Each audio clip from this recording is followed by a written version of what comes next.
Let's begin with the classic espresso, the flavor driver behind coffees like latte, flat white, and cappuccino. Get this one right and you're on your way. Let's get started.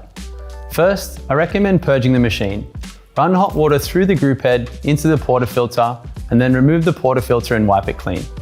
This also helps to preheat the group head and the portafilter for a better tasting espresso and a hotter first cup. Pour freshly roasted beans into the hopper and grind between 18 to 22 grams into the portafilter. Feel free to use a scale if you want to be more precise. Give the portafilter a few gentle taps like this to settle the grounds before tamping on a nice level surface. The most important thing is consistent pressure each and every time and visually check that the tamper is level.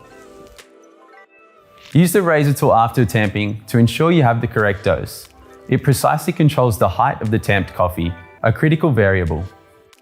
Now insert the portafilter into the group head. Twist until it's firmly in place, not too tight or too loose. Before you start the shot, make sure you set your cup underneath. Today, we're splitting our shot between 2 cups. The reason for this is that most experienced baristas will use the double basket to split their shots to maximize the recipe needed to create a nice balanced extraction. Hit the 2-cup button and let the machine work its magic. Espresso should drop from the spouts at around 8 to 10 seconds. Taste is subjective, and different beans will require adjusting your recipe, so use this as a guide. Aim for around 20 to 30 mils or around 1 fluid ounce of liquid per cup in 25 to 30 seconds in total.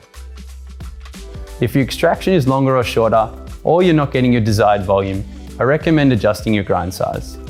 Here's what it's all about: a flow that looks like warm honey and a crema topping a pure black coffee. That's third wave specialty espresso at home. Enjoy.